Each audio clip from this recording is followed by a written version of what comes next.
প্রধানমন্ত্রী save exist সেনাবাহিনীর হাতে ক্ষমতা হস্তান্তর, ৩ মাস দেশ চালাবে সেনাপ্রধান, পিনাকি ভট্টাচার্যের বিশেষ প্রতিবেদন। এবং সর্বশেষ জানাবো ভারত থেকে ডক্টর ইউনূসকে তত্ত্বাবধায়ক ঘোষণা, শেখ হাসিনাকে পদত্যাগের নির্দেশ। এতক্ষণ শুনছেন সংবাদ শিরোনাম, এখন থাকছে বিস্তারিত। পিনাকি ভট্টাচার্য বলেন, আজকে আমরা একটি অত্যন্ত গুরুত্বপূর্ণ বিষয় নিয়ে আলোচনা করব। বিষয়টি হচ্ছে বাংলাদেশের প্রতিরক্ষা কূটনীতি। এই বিষয়টি সামনে আনার একটি প্রধান কারণ হচ্ছে বাংলাদেশের সেনাপ্রধান জেনারেল শফিউদ্দিন আহমেদ সম্প্রতি বিষয়টি নিয়ে একটি ফোরামে আলোচনা করেছেন, কিন্তু সেখানে কিছু ভয়ঙ্কর ইশারা আছে। এই বিষয়ে বিস্তারিত আলোচনা করব। পিনাকি বলেন, আমি কিছু প্রশ্ন সরাসরি জেনারেল সাহেবদের করব। আমাদের দেশে প্রকৃত গণতন্ত্র থাকলে এই প্রশ্নগুলো পার্লামেন্টে আমরা প্রতিনিধির মাধ্যমে করতাম। এখন যেহেতু সেই সুযোগ নেই, পার্লামেন্ট দখল হয়ে গেছে ডাকাতদের হাতে, তাই বাধ্য হয়ে সরাসরি প্রশ্নগুলো তাকেই করছে। প্রথম আলো হেডলাইন করেছে জেনারেল শফিউদ্দিনের একটি উক্তিকে, এক বন্ধুকে খুশি করতে অন্যকে বিরাগ ভাজন করতে পারি না। জেনারেল শফিউদ্দিনকে জিজ্ঞাসা করছি, আপনার কি বাংলাদেশের প্রতিরক্ষা কূটনীতিকে সাজিয়েছেন অন্য রাষ্ট্রকে খুশি করার জন্য? কোন রাষ্ট্র খুশি হলো বা অখুশি হলো সেটা কি আপনাদের প্রধান বিবেচ্য বিষয়? তাই যদি হয় তাহলে আমরা একটি বড় ধরনের বিপদে আছি। প্রতিরক্ষা কূটনীতির প্রধান কাজ হচ্ছে জাতীয় নিরাপত্তা বিধান করা, প্রেম বিতরণ করা এর কাজ নয়। এবার ভারত প্রশ্নে জেনারেল শফিউদ্দিনকে একটি স্পর্শকাতর বিষয় প্রশ্ন করতে চাই। আমাদের সেনা সদরের একটি প্রজ্ঞাপনে বলা হচ্ছে, ভারতের এক জেনারেলের নেতৃত্বে একটি প্রতিরক্ষা মন্ত্রণালয় দল আমাদের সীমান্ত পার্বত্য অঞ্চল চট্টগ্রামে নির্মিত রাস্তা পরিদর্শনে আসছে। বোঝা যাচ্ছে বাংলাদেশের অত্যন্ত স্পর্শকাতর অঞ্চলে নির্মিত এই সীমান্ত রাস্তা ভারতীয় সেনাবাহিনী ব্যবহার করবে। এর জন্য ভারত আমাদেরকে যে ঋণ দিয়েছে সেটা সুদসহ আমাদেরকে পরিশোধ করতে হবে। ইন্ডিয়ার কাজে লাগবে, ভারত আমাদেরকে ঋণ দিয়েছে, আমরা এই রাস্তা বানিয়ে দেব। ভারত সে রাস্তা ব্যবহার করবে আর সুদসহ আসলটা শোধ করতে হবে আমাদের জনগণের ট্যাক্সের টাকায়। আর এই পরিদর্শনের নোটিশ প্রকাশ করেছে আমাদের সামরিক বাহিনীর দপ্তর। পিনাকি বলেন, ভারত যখন বর্ডারে কাঁটাতারে বেড়া নির্মাণ করেছিল তখন কি আমাদের কোনো জেনারেলকে ডেকেছিল? তারা তাদের টাকায় নির্মিত তাদের ভূখণ্ডের সীমান্তের সড়ক আমাদের সেনাবাহিনীকে ব্যবহার করতে দিবে না। তাহলে বাংলাদেশ সেনাবাহিনী ভারতীয় প্রতিরক্ষা এস্টাবলিশমেন্টের পায়ে এমন তেল দেয় কেন? এই নোটিশে এক জায়গায় লেখা আছে এই সড়কের নির্মাণ কাজ হচ্ছে ভারতের ডিফেন্স স্ট্র্যাটেজির আওতায়। পিনাকি বলেন, তাহলে কি আমরা ভারতের সামরিক স্ট্র্যাটেজির অংশ হয়ে গেছি জেনারেল শফিউদ্দিন? এর আগে হাসিনা বলেছিল ভারতকে সে যা দিয়েছে সেটা ভারত চিরজীবন মনে রাখবে। আমরা প্রতিনিয়ত দেখতে পাচ্ছি ভারত আমাদের সীমান্তের নাগরিকের নির্বিচারে হত্যা করছে। কিছুদিন আগেও দিনে দুপুরে বাংলাদেশে ঢুকে 2 রাখালকে গুলি করে হত্যা করেছে ভারতীয় সেনাবাহিনী। পিনাকি ভট্টাচার্য বলেন, যেদিন থেকে বাংলাদেশ সেনাবাহিনীর মধ্যে ব্যবসা বাণিজ্যে ঢুকেছে সেদিন থেকে ওই বাহিনীর উচ্চপদস্থ অফিসাররা তাদের প্রকৃত মিশন থেকে বিচ্যুত হয়ে গেছে। দেশ রক্ষায় এখন আপনাদের গুরুত্বপূর্ণ না, আপনাদের কাছে গুরুত্বপূর্ণ হচ্ছে টাকা কামানো। এটি ছিল একটি সুদূর প্রসারী ষড়যন্ত্র। তারা বিভিন্ন ধাঁধার মধ্যে ব্যস্ত হয়ে গেছে। দেশ রক্ষা, দেশের গণতন্ত্র রক্ষা, দেশের স্বাধীনতার সার্বভৌমতা রক্ষা, দেশের অখণ্ডতা রক্ষার সময় আপনাদের নেই। আপনাদের সৌভাগ্য যে বাংলাদেশ সেনাবাহিনীর নন commission officer, junior commission officer বা তরুণ অফিসাররা জাতিসংঘ শান্তিরক্ষা মিশনে অংশগ্রহণ করে জীবনের একটি সঞ্চয় জমাতে পারে। ফলে আপনাদের ব্যবসায়িক কার্যক্রম তাদের বিন্দুমাত্র আগ্রহ নেই। এই কারণে শান্তি মিশন রক্ষা আপনাদের জন্য এত দরকারি। জাতিসংঘ শান্তিরক্ষা মিশনে অংশগ্রহণ করে বাংলাদেশ সেনাবাহিনীর সদস্যরা বিশ্বের বিভিন্ন সংকটময় স্থানগুলোতে বিশাল অবদান রাখছে।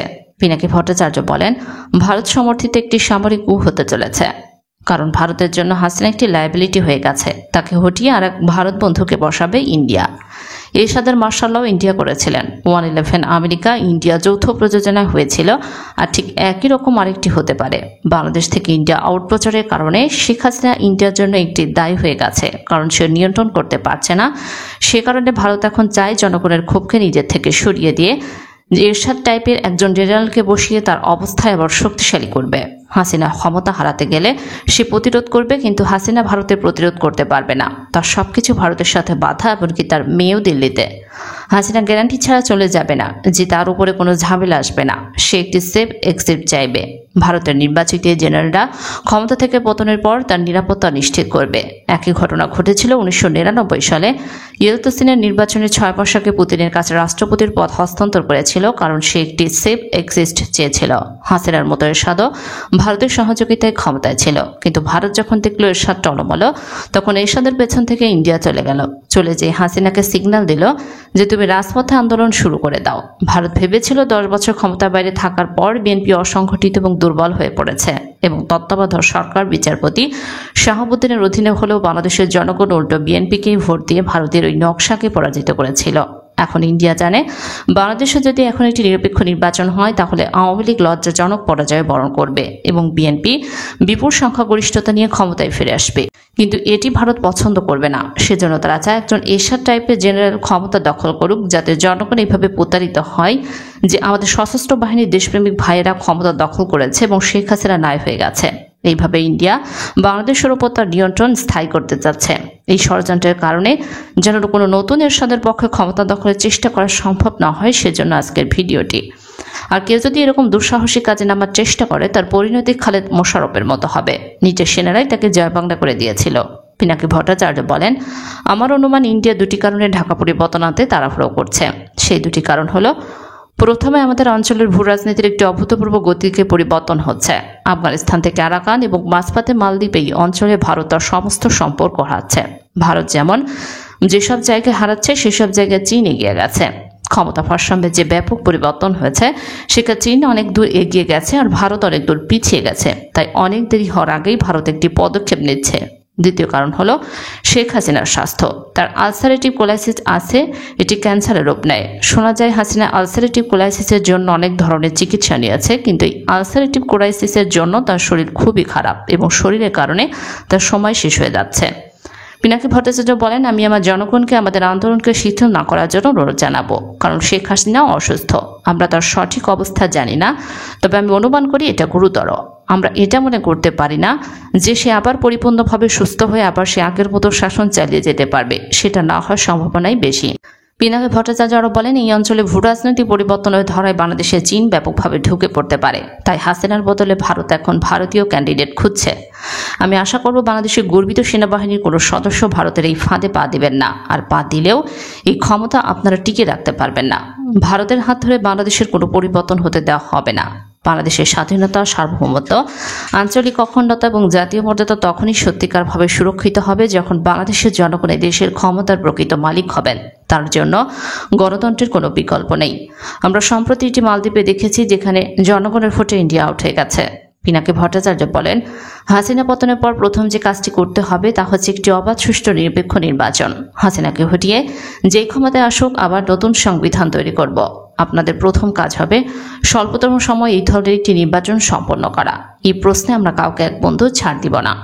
যতদিন পর্যন্ত না আমরা এই লক্ষ্যে পৌঁছাতে পারি ততদিন আমরা ভারতীয় পণ্য বর্জন আন্দোলন চালাতেই থাকব। বিজয় আমাদের হবেই ইনশাল্লাহ। পিনাকি ভট্টাচার্য বলেন, হাসিনার বিকল্প দেখান এই তত্ত্ব দিয়ে বিএনপিকে বেশ কোণঠাসা করে রাখছে, কিন্তু প্রফেসর ইউনূসের সামনে হাসিনা থুলি করার মতো তুচ্ছ। তাই হাসিনার এত আক্রোশ।